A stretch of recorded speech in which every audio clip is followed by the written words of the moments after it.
Manajemen Persib Bandung membantah rumor ketertarikannya kepada striker PSM Makassar, Ramadan Sananta. Media advisor Persib Jatnika mengatakan belum ada rencana untuk datangkan pemain. Apalagi putaran pertama Liga 1 2022-2023 belum berakhir. Kasta tertinggi sepak bola Indonesia dihentikan ketika memasuki pekan ke-11. Penghentian Liga 1 akibat tragedi Kanjuruhan Kabupaten Malang, Jawa Timur yang menewaskan 135 orang. Berdasarkan regulasi Liga 1 2022-2023, bursa transfer paruh musim dibuka mulai 4 November sampai 2 Desember. Dia menyampaikan Persib Bandung saat ini hanya fokus latihan sambil menunggu kepastian liga dari PSSI dan PT LIB. Tim Maung Bandung dikabarkan ingin menggait Ramadan Sananta untuk menambah daya gedor mereka. Pasalnya Persib sangat bergantung kepada David Da Silva. Terbukti 19 gol dicetak Persib. 9 diantaranya dilesakan pemain asal Brazil tersebut. Makanya Ramadan Sananta dikabarkan direkrut untuk mengurangi ketergantungan kepada David Da Silva.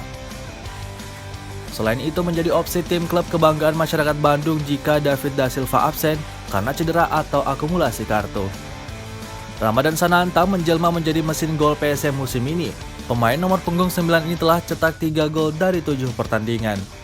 2 gol dibukukan ketika PSM menaklukkan Persib Bandung di Stadion B.J. Habibie Parepare dengan skor 5-1 pada Senin 29 Agustus 2022. 1 gol lagi dicetak ketika PSM menang 3-0 atas Persebaya Surabaya di Stadion B.J. Habibie Parepare pada Senin 10 September 2022. Ramadan Sananta merupakan tipikal target man. Pemain kelahiran dari Kabupaten Lingga ini memiliki akurasi tembakan yang bagus.